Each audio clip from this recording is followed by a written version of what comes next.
With no food or water, the dying cowboy survived in the desert only because of the Apache widow's milk. Two suns hung in the sky, slow and cruel, draining life from everything they touched. Elias should have been dead already. His convoy had been moving fast across the frontier when the attack came. Raiders burst from the rocks without warning, riding armored skimmers that kicked sand into the air like smoke. The escort drones went down first. Then the transport vehicles followed, exploding one by one. Elias remembered shouting orders. He remembered firing back. He remembered pain. After that, there was only the desert.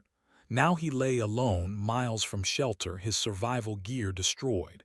His water recycler was cracked open and leaking into the sand. His food packs were gone. His wrist map blinked once, then went dark. The heat pressed down on him like a heavy hand. Elias forced himself to roll onto his back. Every movement felt slow, like his body was working through thick mud. His mouth was dry. His lips cracked when he tried to swallow. He checked his suit display. The numbers were bad. Very bad. Vitals unstable, the suit said in a weak digital voice. Dehydration critical.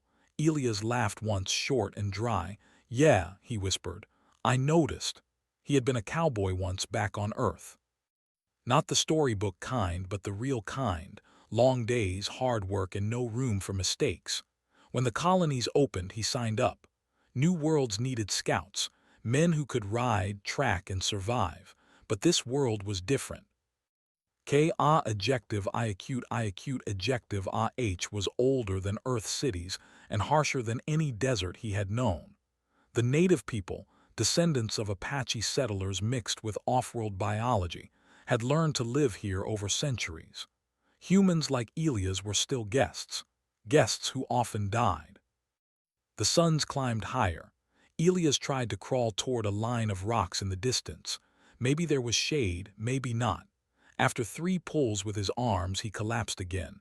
His strength was leaving him fast. He thought of water, cold water, rivers back home, rain on metal roofs. His vision blurred. If this is it, he muttered, it's a bad way to go. The desert answered with silence. Hours passed, or maybe minutes. Time stopped making sense when pain faded into numbness. Elias drifted in and out, caught between sleep and waking. That was when the shadow fell across his face. At first he thought it was a cloud. Then he remembered there were no clouds on adjective adjective The shadow moved. Footsteps crunched softly in the sand. Elias forced one eye open. A woman stood over him. She was tall, wrapped in layered desert cloth the color of stone and rust. Her hair was braided tight, streaked with gray. A long rifle rested against her shoulder, old but well cared for. Her eyes were sharp and calm, watching him without fear. She did not speak. Elias tried to lift his hand. It shook and fell back down. "Help," he croaked. The word barely came out. The woman knelt beside him, studying his face, his suit, the broken gear scattered nearby. She touched the cracked water unit, then looked back at him. "You should be dead," she said quietly in accented but clear English. "Working on it," Elias replied. Her lips twitched once, almost a smile, almost. "My name is Tala," she said. "You are far from where you should be." "Got lost," Elias said. "Happens." She shook her head. "Not like this." She scanned the horizon, alert. Raiders sometimes returned to search for bodies. The desert hid many things, but it remembered blood. Tala made a decision. With effort, she pulled Elias up, wrapping his arm around her shoulders. He was heavier than he looked, and she grunted as she dragged him toward the rocks. Every step left deep marks in the sand. Elias faded again, drifting into darkness. When he woke, the heat was less. He lay in shadow, inside a narrow stone shelter built into the rock. The air was cooler, though still dry. Tala sat nearby, cleaning her rifle. Elias tried to sit up. Pain flared through his body, and he fell back with a hiss. "Don't," Tala said. "You will waste what little strength you have." He looked around. No water containers, no food packs. Nothing that looked useful to a dying man. Guess this is where I finish, Elias said. Tala studied him. Maybe. That answer surprised him. She reached into a woven pack and removed a small blade. She cut her palm lightly, then pressed it against a stone bowl, letting a few drops fall inside. She waited, breathing slowly, focusing. Elias watched, confused and weak. "What are you doing?" he asked. "Listening," she said. "To what?" "To what the desert allows." She closed her eyes. Minutes passed. Then her breathing changed, slower, deeper. When she opened her eyes again, there was resolve in them and something like sadness. "This will weaken me," she said, "but you are not ready to die." She lifted the bowl and held it to his lips. Inside was a pale, nutrient-rich liquid, warm and faintly sweet. Elias hesitated. His instincts screamed questions, but his body screamed louder. "What is it?" he whispered. "Life," Tala said simply. "Drink."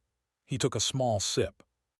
The liquid spread warmth through his chest, easing the burning in his throat. He drank more, slowly, carefully. Strength did not return all at once, but something inside him steadied. His shaking eased. His vision cleared. He lay back, breathing more easily. Tala took the bowl away and wrapped herself in her cloak, suddenly tired. "This does not happen often," she said. "Only in drought years, only for the dying." Elias turned his head toward her. "You saved me." "For now," she replied.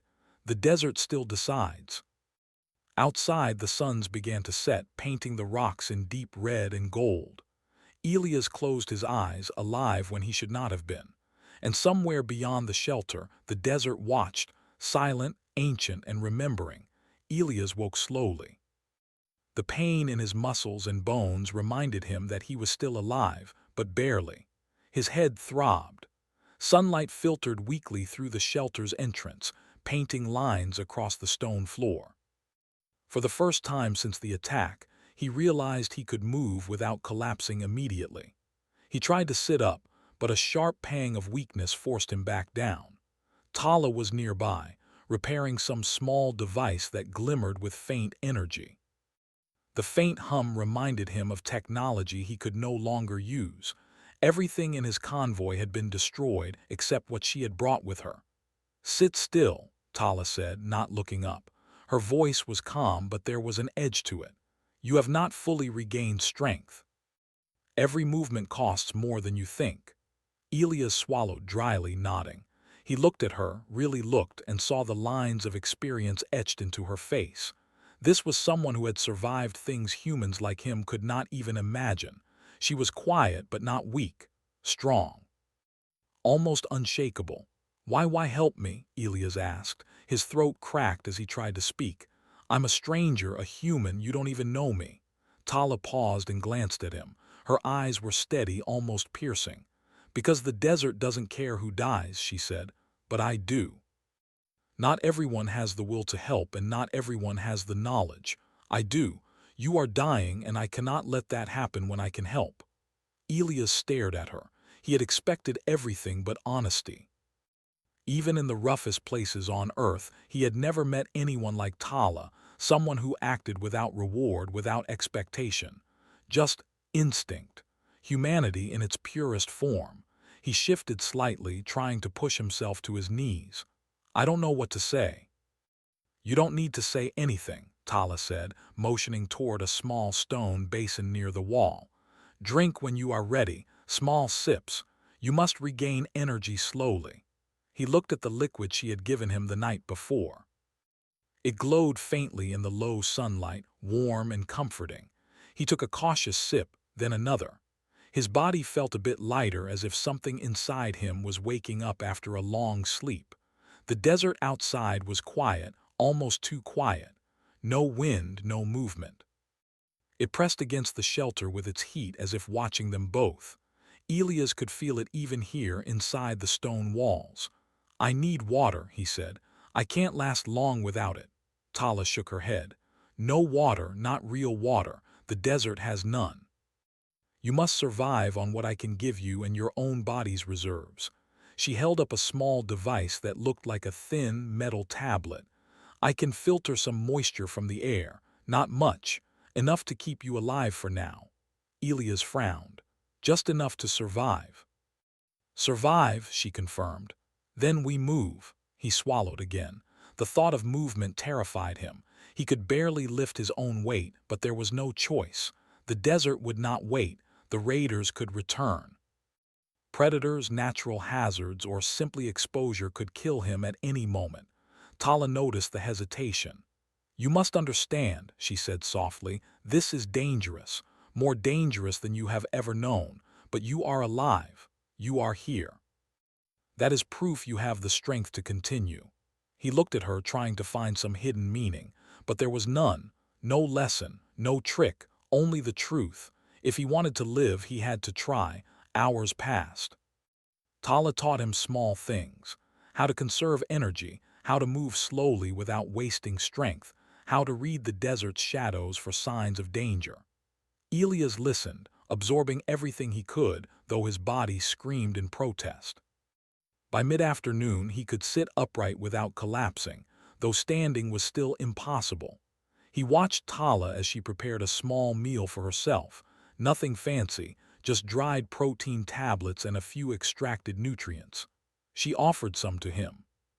He hesitated, but then realized he had no choice. Hunger was returning, though faint. "You eat," she said.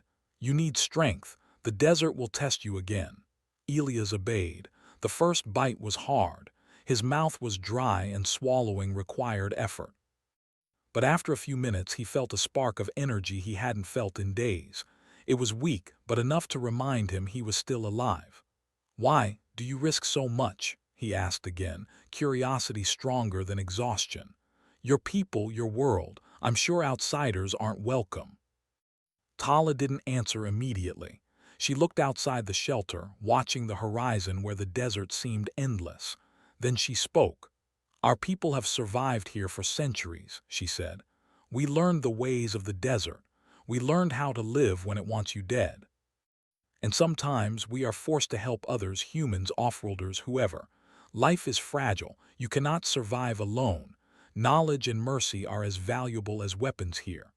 Elias nodded slowly. It made sense. He had grown up in worlds where strength often meant victory, where survival was about weapons, numbers, and cleverness. But here, mercy and knowledge were just as important. The sun began to set, casting long shadows across the desert floor. Elias noticed something he hadn't before: the subtle colors of the stones, the delicate shifts of wind patterns, the faint warmth that lingered in the rocks even after the sun sank. Tala's world was alive in ways he had never imagined. As night fell, the shelter became colder. Elias shivered, though he was wrapped in what little clothing remained. Tala placed a thin blanket over him. "You must rest," she said. "You cannot regain strength while awake. Sleep comes first." He tried to argue, but realized her words were truth. He had no strength to fight the desert. He closed his eyes, feeling the exhaustion pull him under. Hours later, he woke to movement. Tala was tending to a small, portable generator, feeding it tiny amounts of energy. The soft hum of it reminded him of life and hope. The desert outside was dark, but he could sense it moving. Distant sounds, soft and unfamiliar, whispered across the dunes. "Raiders?" he asked, fear rising again. "No," Tala said, "but there are other dangers. The desert has creatures, some curious, some deadly. You must be ready for both." He nodded, swallowing hard. Despite his weakness, he felt determination stirring. He had survived this long. He would survive longer. For the first time, he realized that survival was not just a test of strength or endurance. It was a test of mind, spirit, and the will to adapt. Tala watched him quietly, almost approvingly. She had seen humans give up far too easily. Elias, though fragile, was different. He had the stubbornness and curiosity she recognized as essential for survival in this harsh world. Days passed in similar patterns. Small lessons, slow movement, careful eating, careful drinking. Elias learned how to move silently across sand without leaving tracks, how to use the heat of the day and the cold of night to his advantage, how to read the signs of predators. Each day, he grew stronger, though always carefully, never recklessly. And all the while, he thought about the night she had saved him, about the strange, life-giving liquid that had kept him alive. It was a secret she carried, one she had shared only because he was dying.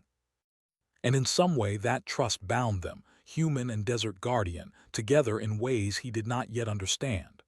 One evening, as the twin moons rose, Elias sat on a rock near the shelter. Tala joined him, silent at first. Then she said, "You will need more than strength to survive," she said. "You will need courage. The desert does not forgive mistakes, but you have something I have not often seen in humans, the will to live." Elias looked at her, feeling a mix of awe and respect. "I don't know if I'm ready for what's next." "You will be," she said simply. "You have no choice." He nodded, letting her words sink in. The desert outside seemed to hum softly, alive and waiting.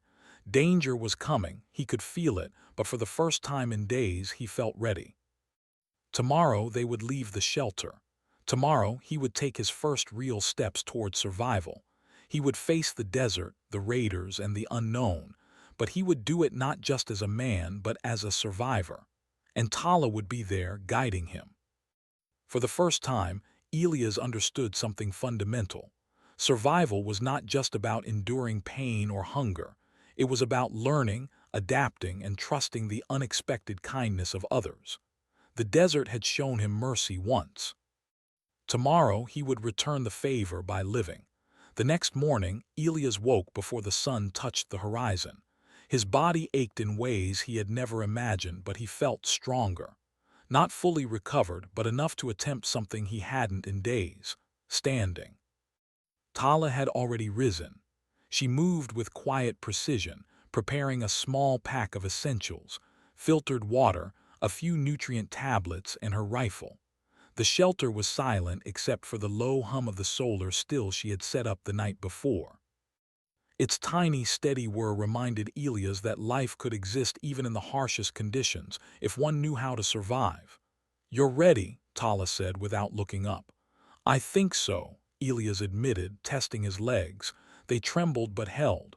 "What's next?" Tala handed him the pack. "We move. You need to reach the cliffs by midday. The shadows will give us cover and the heat is less intense there. The desert is full of dangers, not just raiders but creatures you haven't imagined. Most of them are harmless if you avoid them, but a few are not." Elias nodded, securing the pack on his shoulders. The weight felt strange but necessary, a reminder that he was not helpless. They stepped out into the desert. The heat hit immediately, sharp and relentless. Elias squinted against the twin suns. The sand was soft under his boots, shifting with every step. Tala moved with ease, her steps silent, almost gliding across the terrain. Elias struggled, sinking slightly with each step, but he kept moving. "Focus on the rocks," Tala instructed. "Do not look too far ahead." "The desert tricks your mind if you do." Elias obeyed. He focused on the shadows cast by the jagged stones ahead. Step by step, they advanced. The air shimmered, creating illusions that made the rocks appear closer or farther than they really were. Elias nearly stumbled more than once, but Tala's hand guided him silently. By mid-morning they reached a narrow canyon. The shade was a relief. The air was cooler, and Elias could finally breathe without the heat stealing his strength. "This is good," Tala said. "Rest here for a few minutes. Drink carefully." She handed him a small container of filtered water. Elias drank slowly, savoring each drop. It was nothing compared to the water he had once taken for granted on Earth, but it was enough to revive him slightly. His mind sharpened. "Why help me like this?" he asked again, breaking the silence. Tala looked at him, her eyes reflecting the harsh light of the desert. "Because humans sometimes survive when they should not. You have something rare, a stubborn will. Most give up. You do not. That is worth protecting." Elias swallowed hard. He had survived the desert so far because of her, yes, but also because he refused to die. Every step he had taken, every ounce of strength he had forced into his body, had kept him alive. After a short rest, Tala led him deeper into the canyon. Small signs of life appeared. scrub bushes, insects, and tiny water pools hidden under rocks. Elias learned to move carefully, listening to the subtle sounds of the desert, the brush of sand, the distant wings of desert birds, the faint vibration of underground creatures. "You must learn to read this place," Tala said. "Not just survive, but understand it. Life here is subtle, death is loud." They reached a shallow cave by noon. It was cool, dark, and safe from the suns. Tala handed Elias more nutrient tablets. "Eat," she said. "You need energy for the climb ahead." Elias ate slowly, feeling the small fuel restore some of his strength. He had never thought survival would be about learning, observation, and patience as much as about strength. But here, every lesson mattered. As the day progressed, they moved again. The cliffs Tala had mentioned were higher now, shadows providing relief from the sun. From their position, they could see the desert stretching endlessly in all directions. It was beautiful and terrifying at the same time. "Do you see it?" Tala asked. Elias nodded. "Yes. It goes on forever." "It does," she said, "and everything out there can kill you, but the same desert can protect you if you know how to move with it, not against it." Elias thought about the night she had saved him, the strange liquid that had given him life. It was a miracle of knowledge and biology, something humans had never seen before. Yet it was not magic. It was science and understanding, learning from the desert, and from generations of people who had lived here before. By late afternoon, the heat had begun to fade. Elias felt a small surge of strength. He moved more confidently, climbing small rocks with Tala's guidance. His muscles ached less. His mind was clearer. They reached the cliff base as the suns dipped low. From here, the shadows would cover their path if they moved carefully. But Tala paused. "Raiders," she said softly. "I see their tracks. They are not far behind. If we hurry, we may outrun them." Elias froze. Fear surged through him, stronger than hunger or thirst. He had faced raiders before, but he had never been this weak. "You can do this," Tala said. "You survived the worst the desert could throw at you. You can survive them too. We fight not with weapons alone, but with strategy, with the desert itself as our ally." Elias nodded, trying to steady his shaking hands. He trusted her. She had kept him alive so far. He had no choice but to follow her lead. They climbed the cliffs carefully, using natural handholds and moving silently. The raiders' tracks grew clearer in the sand below. It was a tense, exhausting climb, but every step Elias took reminded him of something important. Humans don't stay down when there is a chance to rise. By nightfall, they reached a narrow plateau. From here, the desert stretched below like a vast ocean of red and gold. The wind was cooler and the stars began to appear. For the first time since the attack, Elias felt hope. Tala set up a small, hidden shelter using rocks and natural crevices. She handed Elias the last of the filtered water. "Drink," she said. "Tomorrow we move again. But tonight rest. The desert is patient, but you are not." Elias drank slowly, savoring the small relief. His body was tired, but his spirit was stronger. He realized that survival was not just about enduring. It was about learning, observing, and acting at the right moment. Why me?" he asked again softly. Tala looked at him, her eyes reflecting the starlight. "Because the desert chooses who survives in small ways. You have fought, you have endured, and you have learned.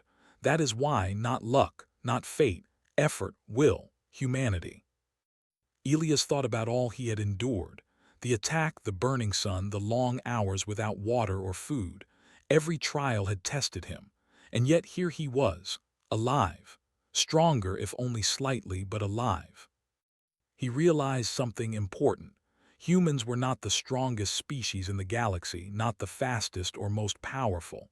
But humans had something the desert could not destroy: determination, curiosity, the will to rise when all odds said no. Tala seemed to sense his thoughts. "You understand now," she said, "that survival is more than physical. It is mental, it is knowledge, it is spirit. You have what it takes, Elias Cole, now use it." Elias nodded, watching the stars. He had survived the desert's first trial, he had learned from Tala, and he had discovered something he never thought he would. Even in a world designed to kill, humans could rise, adapt, and survive. The plateau was quiet except for the faint wind, and for the first time in days, Elias slept peacefully. Tomorrow, the desert would test him again. But he would be ready, and he would not fail. Humans did not stay down, and the desert would soon learn that lesson. The desert was quiet, almost too quiet. The twin moons hung low, casting long silver shadows across the cliffs and dunes. Elias woke before dawn, muscles stiff but ready. He had slept deeply for the first time in days. The lessons from Tala had begun to sink in, and his mind worked more clearly than it had since the attack. Tala was already moving, scanning the horizon. Her sharp eyes caught every detail, the shift of sand, the faint tracks in the distance, the shadows that might hide danger. "They're coming back," she said quietly. Her voice carried no fear, only calm certainty. Elias froze. "Raiders?" he asked, heart pounding. "Yes. They will be here soon. They hunt survivors. They think no human can survive alone in the desert." Elias looked at her, feeling a mix of fear and determination. He had survived hunger, thirst, heat, and exhaustion. He would not fail now. Not when he had learned from Tala, not when he had discovered the strength inside him. Tala crouched near the edge of the plateau. "We will not fight them head-on. That would be foolish. The desert itself will be our weapon. Humans must use brains, not just brute force." Elias nodded. "Then what do we do?" Tala motioned to a small area near the cliff edge. "Traps, diversions, and clever paths. Follow me. Move only when I say." They worked quickly but silently. Using rocks, sand, and remnants of his destroyed convoy gear, they set up hidden trip lines, false footprints, and makeshift alarms. Elias was learning fast. Every step, every tool, every method Tala used was a lesson in human survival and ingenuity. "You think too quickly," Tala said at one point, noticing him hesitate. "Think like the desert, not like a soldier. Predict, observe, wait." Hours passed. The suns were rising, but their position atop the cliffs gave them an advantage. Below, the first signs of raiders appeared. Dust clouds, faint mechanical hums from their skimmers, and shadows moving over the dunes. "They underestimate us," Tala whispered. "They think humans are weak. That is their mistake." Elias' heart raced. His hands shook, not from fear, but from the energy of anticipation. He had survived the impossible so far, and now he would show the raiders that humans did not quit. Humans adapted. Humans fought back, not always with weapons, but with intelligence. Tala gave a quiet nod. Now, they moved silently along the cliff edge, descending carefully. The raiders' skimmers passed over areas that Tala had prepared. Rocks shifted, sand shifted, and hidden alarms triggered small, loud noises. The raiders stopped, scanning the dunes, confused. "They think it's ghosts," Elias whispered. Tala smiled faintly. "No, they think they are clever, but the desert is cleverer." Elias noticed how small tricks could become powerful. A line of rocks tipped over, creating a miniature landslide. Raiders turned in alarm, their skimmers stalling. Dust and sand filled their sensors. And above it all, Elias and Tala moved silently, unseen. Hours passed in tense preparation. The raiders were frustrated, moving blindly through traps that seemed almost magical. Elias realized that human creativity was a weapon just as sharp as any blade or gun. He suggested small changes to Tala's setups, minor tweaks that increased efficiency. She accepted them, nodding once approvingly. "Good thinking," she said. "You are learning fast." Elias felt pride. Not the pride of victory yet, but the pride of survival, of using his mind to overcome impossible odds. The sun climbed higher. The raiders finally realized they were being trapped. One skimmer tried to advance directly, but it sank into a pit covered with sand. A simple trap, but deadly effective. Another skimmer's sensors were blocked by mirrors reflecting sunlight into their cameras. Chaos erupted among them. Elias moved with Tala, using his knowledge of their movements to anticipate every step. He shouted small warnings, guided by her hand signals. Together, they turned the desert into a labyrinth. Raiders were confused, panicked, and disorganized. Hours later, only a few skimmers remained operational. The rest were disabled, trapped, or abandoned. Elias could hardly believe what had happened. "They underestimated humans," he said softly. Tala nodded. "Yes, and they will learn a lesson today. Survival is more than strength. It is mind, patience, and creativity. Do you understand now?" "Yes," Elias said. "I understand." The raiders regrouped, trying one final push, but it was too late. Tala and Elias had already retreated to a narrow pass, forcing them into a bottleneck. Simple tactics, combined with the desert's natural features, had given them a huge advantage. One by one, the raiders' skimmers were disabled or driven off. By midday, the desert was quiet again. Smoke rose from the damaged machines, dust settled over the sand, and the only sound was the wind. Elias and Tala stood together, exhausted but victorious. Elias looked down at the desert below. "We did it," he said. "We actually did it." Tala smiled faintly. "The desert helped.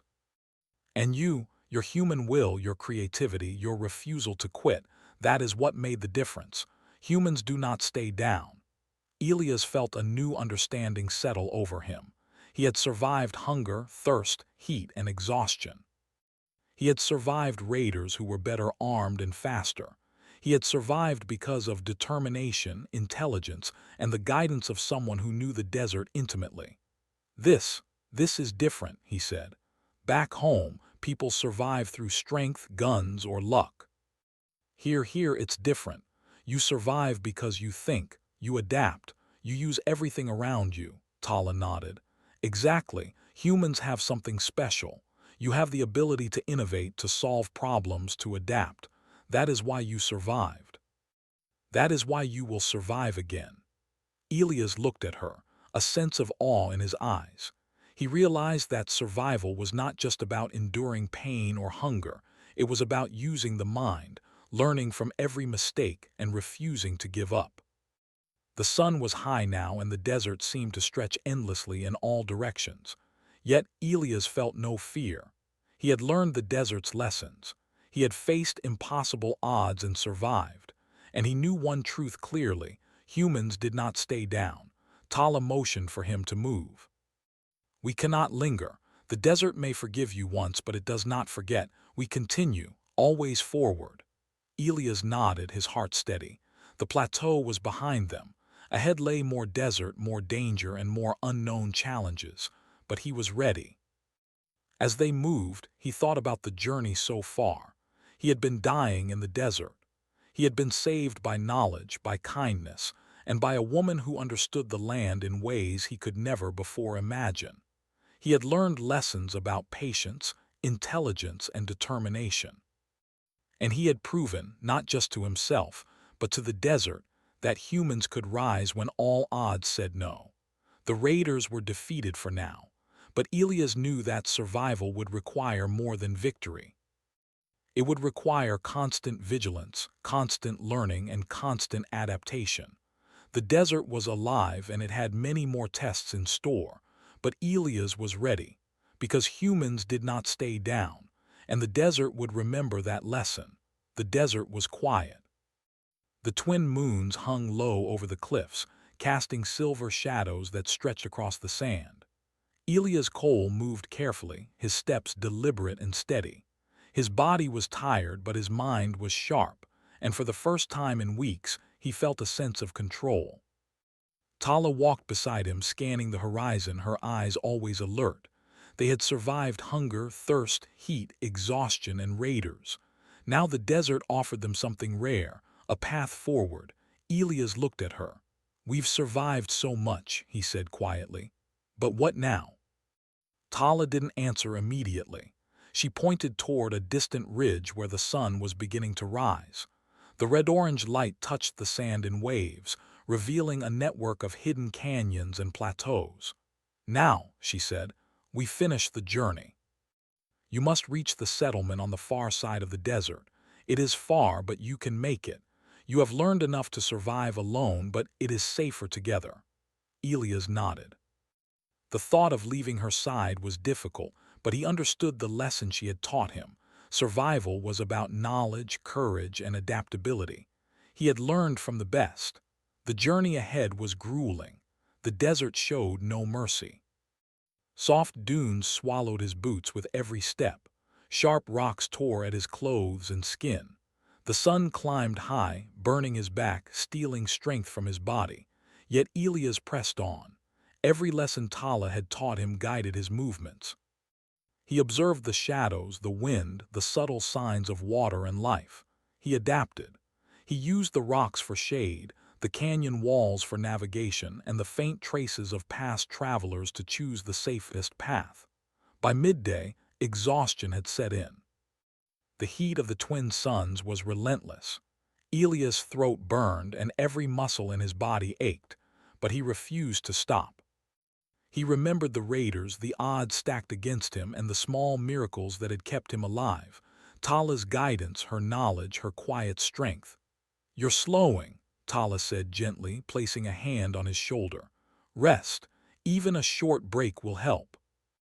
Elias sank onto a rock. He closed his eyes and took slow, deliberate breaths. The desert hummed around him, alive with wind, distant creatures, and the faint sound of shifting sand. He realized something. The desert was not just a threat, it was a teacher. It had tested him, pushed him to the limits, and now it was rewarding him with understanding. He opened his eyes, determination rising. "I'm ready," he said. They moved again, step by step. Tala showed him how to find tiny pools of condensation hidden under rocks, how to read the sand for signs of predators, and how to avoid dangerous areas by observing subtle changes in the landscape. Elias absorbed everything, his mind sharp, his body slowly regaining strength. By late afternoon, they reached a high plateau overlooking the settlement. The colony lights glimmered faintly in the distance. Humans had built this outpost decades ago, carving life from the desert. It was a place of safety, technology, and community, a reward for those who understood survival and perseverance. Elias felt a surge of relief and pride. They had made it. Against every odds, humans had survived. Tala motioned for him to rest. "You will enter carefully," she said. "The desert may forgive you for surviving, but the settlement may be cautious. Use what you have learned." Elias nodded. He descended carefully, mindful of every step. The lessons of the desert guided him: patience, observation, and intelligence. He navigated the rocky paths, avoiding dangers that could have injured him. Each step was deliberate, each decision thoughtful. Finally, they reached the settlement gates. Guards stepped forward, weapons raised, eyes wary. Elias raised his hand slowly, showing he meant no harm. Tala stepped beside him. One guard studied them for a long moment, then spoke. "You survived the desert?" Elias nodded. "Yes, but not alone. I had guidance. I learned. I adapted. Humans do not stay down. We survive when the odds say we cannot." The guard lowered his weapon slightly. Others watched, astonished. Elias could see the respect forming in their eyes. Humans had always survived, but rarely in such extreme conditions. This was proof, living proof, that determination, intelligence, and adaptability were as powerful as any weapon. Tala spoke softly. "He is not just lucky. He is skilled, thoughtful, and resilient. He has learned the desert's lessons." The guards nodded, lowering their weapons fully. The gates opened and Elias stepped inside. For the first time in weeks, he felt safety. He felt warmth, community, and hope. He had survived the impossible. Inside, the settlement's inhabitants welcomed them cautiously but respectfully. Tales of the desert's harshness were well known, and to return alive, guided by intelligence and courage, was extraordinary. Elias felt pride not only for himself but for all humans. They had endured and adapted, proving that even in worlds designed to kill, humanity could rise. Over the next days, Elias recovered fully. He shared his story with the settlement, the attack, the survival, the guidance of Tala, and the lessons learned from the desert. People listened in awe. They asked questions, examined the paths he had taken, and marveled at his resilience.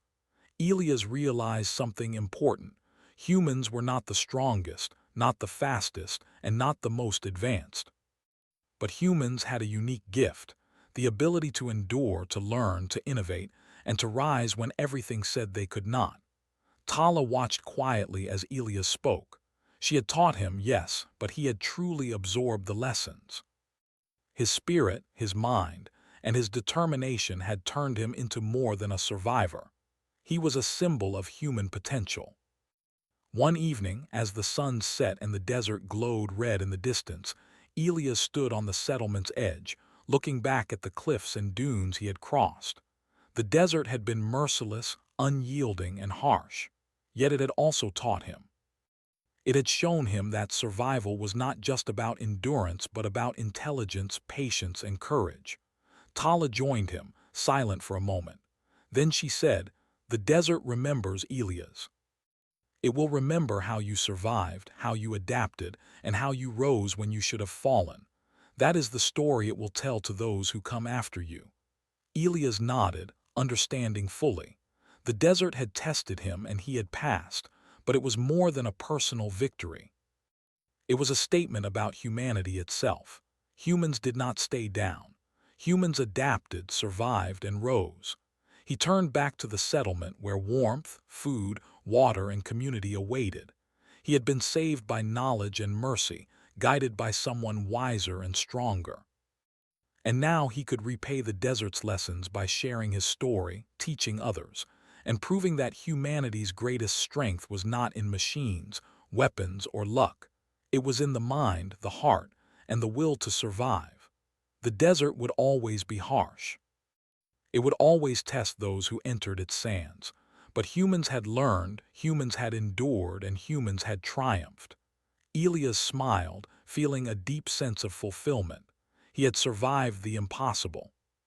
He had faced death and returned stronger, wiser, and more determined than ever. And in that survival, he had discovered something profound. Humanity's true power lay in the ability to endure, adapt, and rise when all hope seemed lost. The twin moons reflected off the desert sands, silent witnesses to his journey. The desert had remembered, and now the world would remember him, because humans do not stay down, and the desert, fierce and endless, had learned that lesson too.